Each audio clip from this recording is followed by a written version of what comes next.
जय श्री कृष्णा, राधे राधे। आज आप लोग सुनेंगे नवरात्रि के 7वें दिन माँ कालरात्रि की कथा। देवी कालरात्रि माँ दुर्गा का 7वां रूप है। माता दिलाने वाली मन एवं मस्तिष्क के समस्त विकारों को दूर करने वाली है। यह माँ दुर्गा की 7वीं शक्ति तथा कालरात्रि के नाम से जानी जाती है। अर्थात जिनके शरीर का रंग घने अंधकार की तरह एकदम काला है। नाम से ही जाहिर है कि इनका रूप भयानक है। सिर के बाल बिखरे हुए हैं और गले में विद्युत की तरह चमकने वाली माला है। अंधकारमय स्थितियों का विनाश करने वाली शक्ति है। कालरात्रि काल से भी रक्षा करने वाली यह शक्ति है। इस देवी के 3 नेत्र हैं। यह तीनों ही नेत्र ब्रह्मांड के समान गोल हैं। इनकी सांसों से अग्नि निकलती रहती है। ये गंधर्व की सवारी करती है। ऊपर उठे दाहिने हाथ की वर मुद्रा भक्तों को वर देती है। दाहिनी ही तरफ का नीचा वाला हाथ अभय मुद्रा में है, यानी भक्तों हमेशा निडर निर्भर रहो।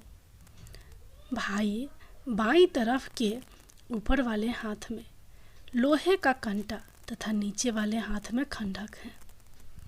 इनका रूप भले ही भयंकर हो, लेकिन ये सदैव शुभ फल देने वाली माँ है। इसलिए ये शुभंकरी कहलाई। अर्थात इनसे भक्तों को किसी भी प्रकार से भयभीत या आतंकित होने की कतई आवश्यकता नहीं। उनके साक्षात्कार से भक्त पुण्य का भागी बनता है। कालरात्रि की उपासना करने से ब्रह्मांड की सारी सिद्धियों के दरवाजे खुलने लगते हैं और तमाम असुरी शक्तियाँ उनके नाम के उच्चारण से ही भयभीत होकर दूर भागने लगती है। इसलिए दानव, दैत्य, राक्षस और भूत प्रेत उनके स्मरण से ही भाग जाते हैं। ये ग्रह बाधाओं को भी दूर करती हैं और अग्नि, जल, जंतु, शत्रु और रात्रि भय दूर हो जाते हैं। इन्हीं कृपया से भक्त हर तरह के भय से मुक्त हो जाता है। एक पौराणिक कथा के अनुसार रक्तबीज नाम का राक्षस था। मनुष्य के साथ देवता भी इससे परेशान थे। रक्तबीज दानव की विशेषता यह थी कि जैसे ही उसके रक्त की बूंद धरती पर गिरती तो उसके जैसा एक और दानव बन जाता था। इस राक्षस से परेशान होकर समस्या का हल जानने सभी देवता भगवान शिव के पास पहुँचे। भगवान शिव को ज्ञात था कि इस दानव का अंत माता पार्वती कर सकती है। भगवान शिव ने माता से अनुरोध किया। इसके बाद माँ पार्वती ने स्वयं शक्ति व तेज से माँ कालरात्रि को उत्पन्न किया। इसके बाद जब माँ दुर्गा ने दैत्य रक्तबीज का अंत किया और उसके शरीर से निकलने वाले रक्त को माँ कालरात्रि ने जमीन पर गिरने से पहले ही अपने मुख में भर लिया। इस रूप में माँ पार्वती कालरात्रि कहलाई।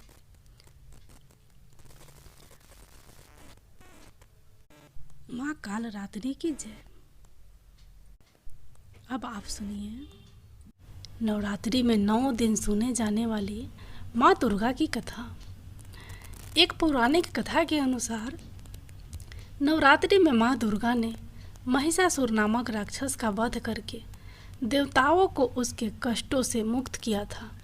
महिषासुर ने भगवान शिव की आराधना करके अद्वितीय शक्तियाँ प्राप्त कर ली थी और तीनों देव अर्थात ब्रह्मा, विष्णु व महेश भी उसे हराने में असमर्थ थे।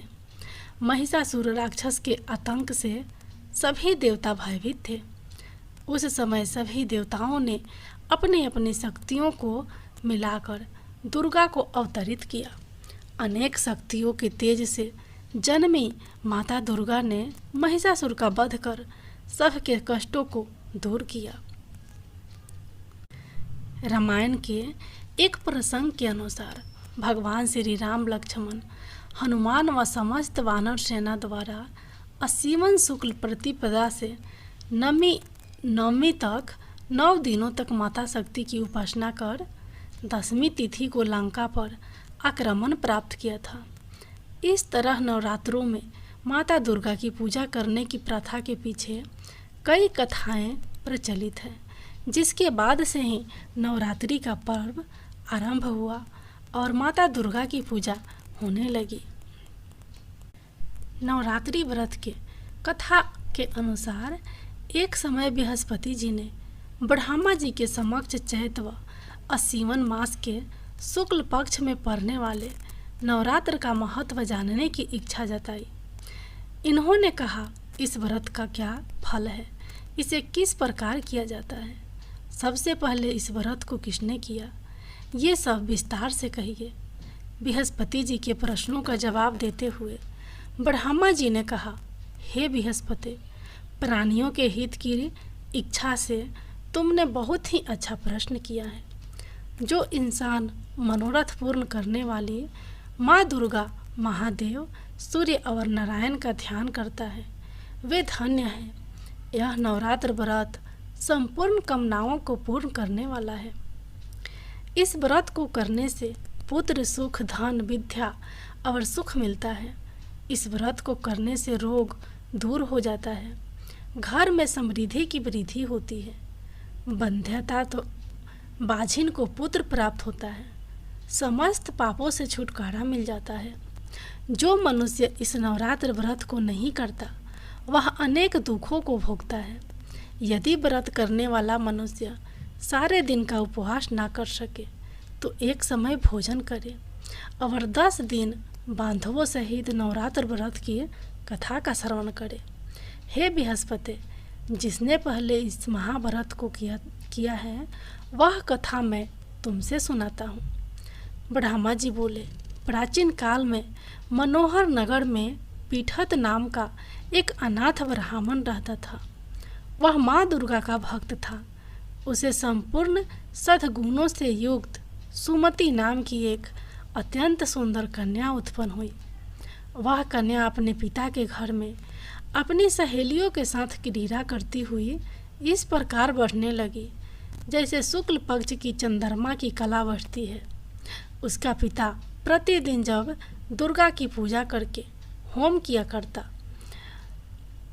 उस समय नियम से वहाँ उपस्थित रहती। एक दिन सुमति भगवती के पूजन में उपस्थित नहीं हुई। उसके पिता को पुत्री की ऐसी असावधानी देखकर क्रोध आया और वह पुत्री से कहने लगा, अरे दुष्ट पुत्री, आज तूने भगवती का पूजन नहीं किया। इस कारण मैं किसी कुष्ठ रोगी या दरिद्र मनुष्य के साथ तेरा विवाह करूंगा। पिता की बात सुनकर सुमति को बड़ा दुख हुआ और पिता से कहने लगी, हे पिताजी, मैं आपकी कन्या हूँ तथा सब तरह से आपके अधीन हूँ। जैसी आपकी इच्छा हो वैसा ही करो, चाहे राजा से, चाहे कुष्ठी से, चाहे दरिद्र से, जिसके साथ चाहो मेरा विवाह करना चाहो कर दो, पर होगा वही जो मेरे भाग्य में लिखा है। क्योंकि कर्म करना मनुष्य के अधीन है, पर फल देना ईश्वर के अधीन है। कन्या के निर्भयता से कहे हुए वचन सुन उस ब्राह्मण ने क्रोधित हो अपनी कन्या का विवाह एक कुष्ठी के साथ कर दिया और अत्यंत क्रोधित हो पुत्री से कहने लगा, हे पुत्री, आपने कर्म का फल भोगो, देखे भाग्य के भरोसे रहकर क्या करती हो। पिता के ऐसे कटु वचनों को सुन सुमति मन में विचार करने लगी, अहो मेरा बड़ा दुर्भाग्य है जिससे मुझे मेरा पति मिला। इस तरह अपने दुख का विचार करती हुई वह कन्या अपने पति के साथ वन में चली गई और डरावने कुशायुक्त उस निर्जन वन में उन्होंने वह रात बड़े कष्ट से व्यतीत की। उस गरीब बालिका की ऐसी दशा देख देवी भगवती ने पूरे पूर्व पुण्य के प्रभाव से प्रकट हो सुमति से कहा, हे दीन ब्राह्मणी, मैं तुझसे प्रसन्न हूँ, तुम जो चाहो सो वरदान मांग सकती हो। भगवती दुर्गा का यह वचन सुन ब्राह्मणी ने कहा, आप कौन हैं वह सब मुझसे कहो। ब्राह्मणी का ऐसा वचन सुन देवी ने कहा कि मैं आदि शक्ति भगवती हूँ और मैं ही ब्रह्मा विद्या व सरस्वती हूँ। प्रसन्न होने पर प्राणियों का दुख दूर कर उनको सुख प्रदान करती हूँ। हे ब्राह्मणी, मैं तुझ पर तेरे पूर्व जन्म के पुण्य के प्रभाव से प्रसन्न हूँ। तुम्हारे पूर्व जन्म का वृतांत सुनाती हूँ, सुनो। तू पूर्व जन्म में निषाद की स्त्री थी और पतिव्रता थी। एक दिन तेरे पति निषाद ने चोरी की। चोरी करने के कारण तुम दोनों को सिपाहियों ने पकड़ लिया और जेल खाने में कैद कर दिया। उन लोगों ने तुझको और तेरे पति को भोजन भी नहीं दिया। इस प्रकार नवरात्र के दिनों में तुमने न तो कुछ खाया और न जल ही पिया। इस प्रकार 9 दिन तक नवरात्र का व्रत हो गया। हे ब्राह्मणी, उन दिनों में जो व्रत हुआ, इस व्रत के प्रभाव से प्रसन्न होकर मैं तुझे मनवांछित वर देती हूँ। तुम्हारी जो इच्छा हो सो मांगो। इस प्रकार दुर्गा के वचन सुन ब्राह्मणी बोली, अगर आप मुझ पर प्रसन्न हैं तो हे दुर्गे, मैं आपको प्रणाम करती हूँ। कृपया करके मेरे पति का कोढ़ दूर करो। देवी ने कहा, उन दिनों तुमने जो व्रत किया था, उस व्रत का 1 दिन का पुण्य पति का कोढ़ दूर करने के लिए अर्पित करो। उस पुण्य के प्रभाव से तेरा पति ठीक हो जाएगा। इस प्रकार देवी के वचन सुन वह ब्राह्मणी प्रसन्न हुई और पति को निरोग करने की इच्छा से जब उसने तथा वस्तु ऐसा वचन कहा, तब उसके पति का शरीर भगवती दुर्गा की कृपा से कुष्ठ रोग से रहित हो गया। वह ब्राह्मणी पति को देख देवी की स्तुति करने लगी। हे दुर्गे, आप दुर्गति को दूर करने वाली, तीनों लोकों का संताप हरने वाली, समस्त दुखों को दूर करने वाली, रोगी मनुष्यों को निरोग करने वाली, प्रसन्न हो मनवांछित वर देने वाली और दुष्टों का नाश करने वाली, जगत की माता हो। हे अम्बे, मुझ नीर अपराध अबला को मेरे पिता ने कुष्ठी मनुष्य के साथ विवाह कर घर से निकाल दिया। पिता से तिरस्कृत निर्जन वन में विचर रही हूँ। आपने मेरा इस विपदा से उद्धार किया है। हे देवी, आपको प्रणाम करती हूँ, मेरी रक्षा करो। उस ब्राह्मणी की ऐसी स्तुति सुन देवी बहुत प्रसन्न हुई और ब्राह्मणी से कहा, हे ब्राह्मणी, तेरे उद्दाल्य नामक अति बुद्धिमान, धनवान, कीर्तिमान पुत्र शीघ्र उत्पन्न होगा। ऐसा वर देकर देवी ने ब्राह्मणी से फिर कहा कि और जो कुछ तेरी इच्छा है वह मांग ले।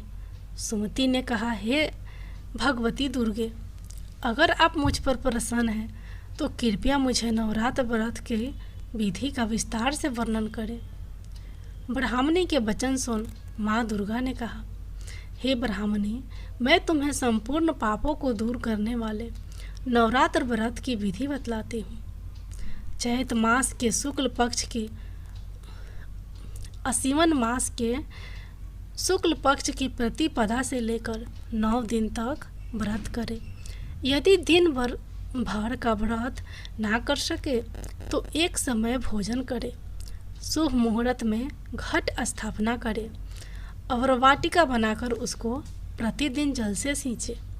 महाकाली, महालक्ष्मी और महासरस्वती की मूर्तियाँ स्थापित कर उनकी विधि सहित पूजा करें। बिजौड़ा के फल से अर्घ देने से रूप की प्राप्ति होती है। जायफल से अर्घ देने पर कृति, दाख से कार्य की सिद्धि होती है। आंवले से सुख की प्राप्ति और केले से अर्घ देने से आभूषणों की प्राप्ति होती है। इस प्रकार पुष्पों व फलों से अर्घ देकर व्रत समाप्त होने पर 9वें दिन विधि विधान हवन करें। खांड, घी, गेहूँ, शहद, जौ, तिल, बिल्व पत्र, बेल, नारियल, दाख और कदम से जैसी विभिन्न सामग्रियों से हवन करें।